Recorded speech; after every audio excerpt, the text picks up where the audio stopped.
Semuanya bermula ketika beberapa orang terbangun dalam kondisi linglung dan sakit kepala di sebuah tempat yang asing. Protagonis kita kemudian tersadar karena kebisingan di sekitarnya dan bertanya-tanya apa yang sedang terjadi. Saat membuka mata, ia mendapati dirinya berada di sebuah ruangan putih raksasa bersama banyak orang lainnya. Sontak, pemuda itu panik karena sama sekali tidak memahami situasinya. Ia menoleh ke sekeliling dan mengira dirinya telah diculik atau mungkin ia hanya sedang bermimpi. Tiba-tiba, sakit kepala hebat menghantamnya dengan keras, membuatnya meringis kesakitan. Kemudian ia teringat sesuatu yang penting, sebuah surat misterius yang ia terima.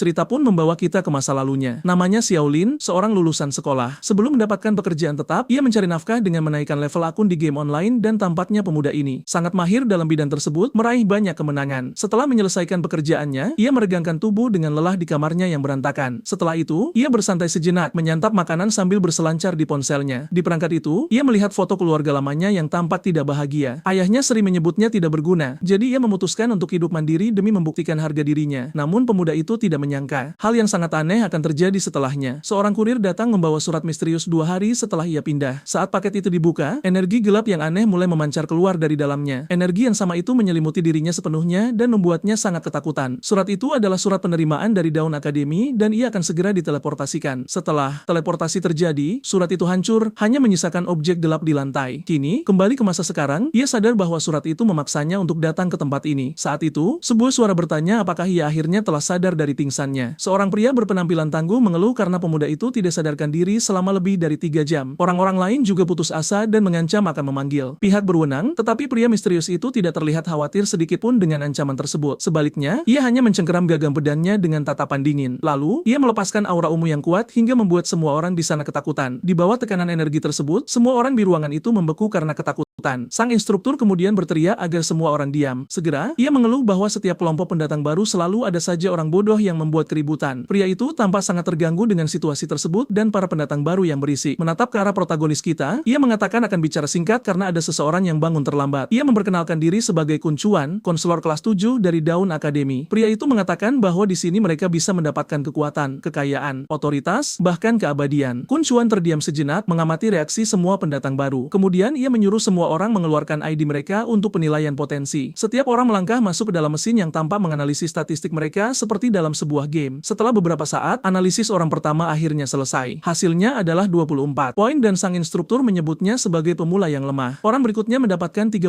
poin dan dengan senang hati merayakan hasil yang cukup baik itu. Kun Chuan mengeluh bahwa para pendatang baru ini biasa saja dan ia akan membicarakan hal ini kepada kepala sekolah. Saat giliran protagonis kita, ia melangkah ke atas platform untuk penilaiannya. Pemuda itu menyadari bahwa tesnya berlangsung hampir 1 menit, sementara yang lain hanya butuh beberapa detik. Sang instruktur menatapnya sambil tersenyum, mengira sesuatu yang istimewa akan terjadi. Layar akhirnya menunjukkan bahwa tes selesai dan pemuda itu merasa lega. Namun sebelum ia bisa pergi, Kun Chuan menghentikannya, ingin melihat datanya karena penasaran. Mata pria itu bersinar penuh antisipasi untuk melihat hasil tes, tetapi hasilnya sangat buruk dengan 2 poin kekuatan, 2 ketangkasan, dan 3 konstitusi. Dengan ini, instruktur terkejut melihat total atributnya hanya 9 poin. Ia menutup wajahnya dengan tangan dan berkata ia belum pernah melihat statistik sampah seperti itu seumur hidupnya. Pemuda itu lantas berpikir jika ia memang sampah, seharusnya ia segera dipulangkan saja. Kun Chuan menyesal karena sempat berharap mengira ia adalah siswa berbakat. Kemudian pria itu berbalik dan menyebutnya benar-benar tidak berguna, lalu meninggalkannya begitu saja. Saat itu, pemuda itu teringat keluarganya dan bagaimana semua orang selalu menyebutnya sampah. Ia berpikir bahwa sejak kecil, kemanapun ia pergi, selalu ada yang memanggilnya dengan kata itu. Pemuda itu bertanya-tanya apakah ia tidak bisa lari dari kata tersebut bahkan di lubang seperti ini. Sang instruktur mengatakan dengan statistik serendah itu, memberikan kartu ID adalah sebuah pemborosan. Lalu dengan penuh penghinaan, ia melemparkan kartu itu ke arah protagonis kita. Namun, pemuda itu berhasil menangkap kartu tersebut di udara dengan gerakan yang sangat cepat dan presisi. Dengan marah, ia berteriak bahwa angka tidak menentukan harga dirinya dan ia akan tetap mencoba. Kun Chuan mencibir dan mengatakan ia akan melihat kenyataan menampar wajah pemuda itu selama tes nanti. Seorang gadis kemudian mendekat dan bertanya apa yang ia maksud dengan siswa berbakat. Ia menjelaskan bahwa mereka adalah orang-orang beruntung yang lahir dengan sendok perak dan merupakan yang terkuat. Sedangkan untuk sisanya, ia menyuruh mereka untuk khawatir tentang cara lulus tes masuk terlebih dahulu. Lalu gadis lain bertanya berapa harga untuk semua kekuatan dan kekayaan itu. Ia tampak sangat serius dan ingin memastikan apa yang harus mereka korbankan di tempat ini. Sang instruktur mengenalinya dan berkata, ia memiliki total atribut tertinggi di kelompok ini. Gadis itu hanya mendengarkan penjelasan tersebut dan menjawab bahwa ia mengerti cara kerja semuanya. Xiaolin mengamati gadis itu dan berpikir ia pasti sangat menjanjikan hingga instruktur bersikap begitu sopan. Selanjutnya, Kun Chuan menyarankan bahwa untuk melihat statistik, mereka hanya perlu berpikir konfirmasi atribut. Jadi, salah satu siswa memegang kartu emasnya dan membayangkan untuk melihat statistiknya. Saat melihat statistiknya, Xiaolin panik melihat peringatan tentang pengurangan masa hidup. Siswa lain juga panik saat melihat mereka hanya memiliki sedikit sisa masa hidup. Namun tiba-tiba protagonis kita mendengar suara aneh dari sistem. Pesan mengatakan bahwa fluktuasi abnormal terdeteksi dan bakat tersembunyi telah dirilis. Pemuda itu bingung dan bertanya-tanya bagaimana sampah seperti dirinya bisa memiliki bakat tersembunyi. Dengan kepala yang berputar, ia tidak bisa memproses informasi yang baru saja ia terima. Melihat ke samping, ia menyadari bahwa tidak ada orang lain yang bereaksi dan hanya ia yang mendengar pesan tersebut. Layar menunjukkan bahwa nama dan tingkat bakat tidak memiliki kecocokan dalam basis data. Bakat itu meningkatkan pembelajarannya sebesar 100% dan memungkinkannya untuk menyalin kemampuan tingkat F. Layar menjelaskan bahwa ia bisa memberi nama bakatnya dan salinan itu hanya berfungsi sekali seminggu. Memikirkan sebuah nama, ia memutuskan untuk membuatnya sederhana dan mudah diingat. Jadi ia memutuskan untuk menamai bakatnya, siswa berprestasi, dan sistem mulai melakukan evaluasi. Betapa terkejutnya dia saat evaluasi akhir dari bakat tersembunyinya adalah peringkat SS yang luar biasa. Pemuda itu kemudian menyadari sesuatu yang sangat penting tentang kemampuannya yang baru ditemukan. Ia berpikir bahwa bahkan penilaian instruktur pun tidak bisa mendeteksi bakat spesialnya. Senyuman muncul di wajahnya saat ia berpikir bahwa sekarang ia memiliki bakat peringkat SS. Dengan ini, ia yakin kemampuan ini bisa menjadi kartu as untuk bertahan hidup. Sementara itu, siswa lain putus asa karena hanya memiliki sisa 9 tahun hidup. Kehilangan kesabaran, instruktur menampar kepala siswa tersebut dan menyuruhnya menggunakan otak. Kun Chuan menegaskan bahwa kekalahan akan mengurangi masa hidup dan mereka akan benar-benar lenyap. Pria itu menjelaskan bahwa masa hidup adalah sumber daya dan bisa didapatkan dengan menyelesaikan misi. Siswa yang dipukul itu tetap bingung, tidak begitu memahami penjelasan instruktur. Ia berteriak bahwa akademi memberi setiap orang kesempatan untuk mengubah nasib dengan kekuatan. Dengan melakukan itu, ia juga menyebutkan pengetahuan, kekayaan, dan masa hidup sebagai hadiah lainnya. Menurut instruktur, dengan kredit yang cukup, keabadian pun bisa dicapai. Gadis berkacamata bertanya apakah aturan masa hidup ini hanya berlaku di akademi. Kun Chuan menjawab bahwa hukum tersebut berlaku di seluruh bumi selama mereka menjadi siswa. Kini, tanpa banyak bicara lagi, instruktur mengumumkan bahwa tes masuk akan dimulai. Ia melemparkan sesuatu ke udara dan berteriak agar semua orang tetap diam di tempat tanpa bergerak. Pesan sistem muncul, menginformasikan bahwa teleportasi akan segera dimulai. Dengan itu, hitungan mundur dimulai dan para siswa menjadi tegang, menunggu tes. Protagonis kita bersiap menghadapi apa yang akan datang saat hitungan mundur berlanjut. Saat mencapai angka 1, mereka semua diselimuti cahaya dan dibawa ke tempat lain yang tidak diketahui. Sendirian di ruangan itu, instruktur mengeluh karena ia tidak mendapatkan siswa berbakat kali ini. Ia kemudian meratapi nasib buruknya karena terjebak dengan kelompok pendatang baru yang begitu lemah. Tapi tiba-tiba, pria itu mulai tertawa dengan sangat aneh dan sarkastik entah dari mana. Saat itu, konselor lain muncul dan memanggilnya untuk berbicara tentang mahasiswa baru. Orang yang baru datang itu membual, mengatakan bahwa kelasnya menerima 2 siswa berbakat. Lalu ia mengejek Kun Chuan, berbicara tentang seorang jenius dan bakat peringkat SS yang langka. Dengan kesal, pria itu mengatakan bahwa bakat peringkat SS bahkan tidak ada di basis data. Sementara itu, para siswa tiba di sarang goblin dengan bau yang mengerikan. Pahlawan kita juga mencium bau busuk itu dan menutup hidungnya agar tidak mual. Tepat setelah itu, layar sistem muncul di depan pemuda itu, mengejutkan semua orang. Layar itu menampilkan misi untuk melarikan diri dalam waktu 1 jam dan 2 misi opsional bagi mereka. Dengan itu, paket pemula dengan senjata acak diberikan kepada mereka masing-masing. Kemudian pemberitahuan ramah menginformasikan bahwa tidak akan ada penalti jika kalah selama tes. Setelah membaca ini, siswa lain merayakannya, merasa sangat lega dengan kabar baik ini. Tanpa membuang waktu, protagonis berinteraksi dengan layar untuk membuka paket pemulanya.